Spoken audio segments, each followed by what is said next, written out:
చిత్తూరు జిల్లాలో మరో రోడ్డు ప్రమాదం చోటు చేసుకుంది. టైరు పేరడంతో పల్టీ కొట్టింది ఓ ఇనోవా కారు. స్పాట్లోనే ఇద్దరు మృతి చెందారు, మరో ఐదుగురికి తీవ్ర గాయాలయ్యాయి. ప్రస్తుతం అందరినీ కూడా గాయాల పాలైనందరినీ ఆసుపత్రికి తరలించారు. ఇక బెంగళూరు నుంచి తిరుపతి వెళ్తుండగా అరగొండ దగ్గర బెంగళూరు చెన్నై హైవే బ్రిడ్జ్ పైన ఈ ప్రమాదం చోటు చేసుకుంది. నిన్న ఇదే రోడ్డుపై ఘోర ప్రమాదం జరిగింది. బస్సు 2 లారీలు ఢీకొన్నాయి. ఇక 8 మంది మృతి చెందారు, 30 మంది తీవ్ర గాయాలయ్యాయి. ఇక నిన్న జరిగిన ఘటన మరవక ముందే ఇదే రోడ్డు పైన మరొక ఘటన చోటు చేసుకుంది. టైరు పెరగడంతో ఇనోవా కార్ బోల్తా కొట్టింది. దీంతో 2 మృతి చెందారు, మరొక 5గురికి తీవ్ర గాయాలయ్యాయి. 2 లారీల మధ్య ఒక ఆర్టీసీ బస్ చిక్కుకోవడంతో నిన్న ఇదే సమయానికి ఇదే రోడ్డు పైన సుమారుగా 8 మంది మృతి చెందితే 30 మంది గాయాలయ్యాయి.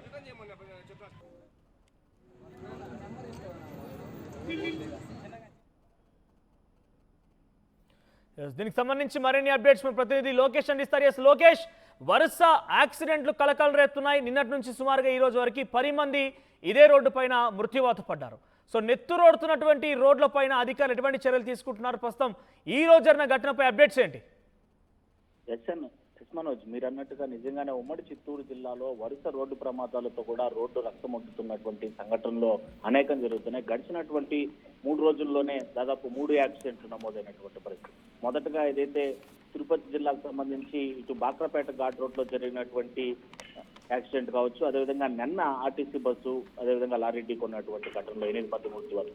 ఇవాళ రీసెంట్ గా తిరిగి ఇనోవా కారు ఒక్కసారిగా కూడా టైర్ పేలడంతో బోల్తా పడి 2 స్పాట్లోనే చనిపోవడం, 2 తీవ్ర గాయాలయ్యి ఆసుపత్రి పాలైనటువంటి సంఘటన. బెంగళూరు నుండి తిరుపతి వెళ్తున్నట్టుగా ఇదే బెంగళూరు చెన్నై హైవేపై అరగుంట దగ్గర ఈ ఇన్సిడెంట్ జరిగింది. జరిగినటువంటి ప్రమాదంలో 2 అక్కడికక్కడే మృత్యువాత పడ్డారు.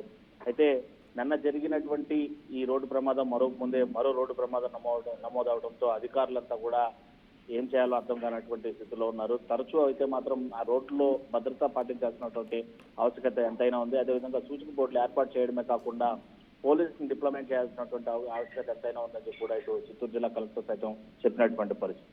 అయితే పూర్తిగా హైవే రోడ్డు కావడంతో ఇష్టానుసారంగా ఏదైతే స్పీడ్ మెయింటైన్ చేస్తూ వెళ్ళడం అనేది ఖచ్చితంగా వాహనదారులు అవాయిడ్ చేయాలి.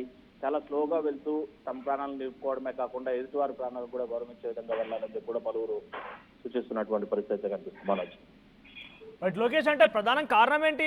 2 రోజుల నుంచి సుమారుగా 10 మంది మృత్యువాత పడ్డారంటే గతంలో కూడా అనేక యాక్సిడెంట్ జరిగాయి ఈ రోడ్డు పైన. అధికారులు ఏం చెప్తున్నారు? ఈ ప్రమాదాలకు వరుస ప్రమాదాలకు గల కారణం ఏంటి? ఏకంగా ఒక బస్సుని ఇరువైపుల నుంచి లారీలు ఢీకొనడం ఏంటి? అందులో ప్రయాణిస్తున్న వారు మృత్యువాత పడడం ఏంటి? ఇటు విషయం పైన అధికారులు ఏం స్పందిస్తున్నారు? ఖచ్చితంగా నిన్న ప్రమాదం జరిగినటువంటి స్పాట్కే జిల్లా కలెక్టర్ కూడా చేరుకోవడం, ఆయన ఆ ఘటన పైన స్పందిస్తూనే ఏదైతే ఆ ఘాట్ సెక్షన్ అది పూర్తిగా కూడా పలమనేరు నుంచి మొగలి అనేది ఘాట్ సెక్షన్, అక్కడ పూర్తిగా డౌన్ఫాల్ ఉండటంతో అక్కడ న్యూట్రల్ చేసుకుంటూ గేర్ ని చాలా అధిక స్పీడ్ తో రావడం వల్ల ఈ ప్రమాదం సంభవించినట్టుగా కూడా చెప్తుంది. కంటైనర్ వచ్చి బస్సును ఢీకొనడం, ఆ బస్సు వెళ్లి మరో లారీని ఢీకొన్నటువంటి ఘటనలో దాదాపు 2 మంది మృత్యువాత పడడమే కాకుండా మరో 22 మందికి పైగా సీరియస్ గా ఉన్నటువంటి ఘటన. ఇవాళ ఇనోవా ఏదైతే టైరు పేలడంతో ఒకసారిగా కూడా బోల్టా కొట్టింది. సో ఇలాంటి ఘటనలు పునరావృతం కాకుండా కూడా వాహనదారులకి హెచ్చరికలు జారీ చేయడము, టోల్ గేట్ల వద్ద మనుషులను డిప్లొమేట్ చేసేటువంటి పరిస్థితులుగా ఆలోచన చేస్తుంది జిల్లా యంత్రాంగం. ఈ రోజు ఇనోవా కార్ ఎక్కడి నుంచి ప్రయాణిస్తోంది?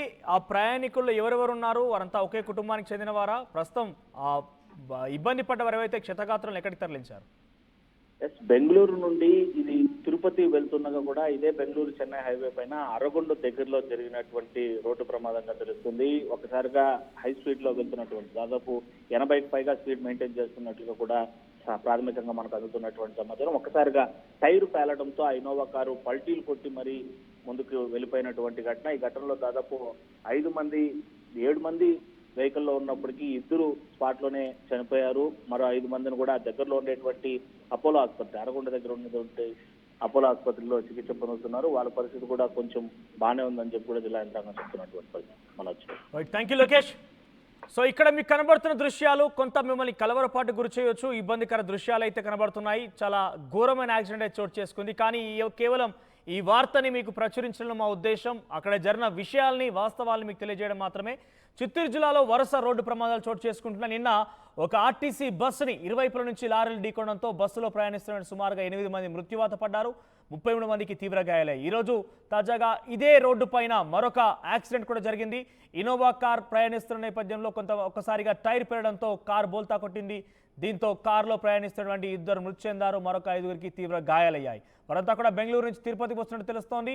సో వీరంతా కొంత క్షతగాత్రుల్ని అంటే ఇబ్బంది పడ్డ వారిని యాక్సిడెంట్లో చాలా గాయాల పాలవందరినీ కూడా ఆసుపత్రి తరలించి ప్రస్తుతం చికిత్స అందిస్తున్నారు.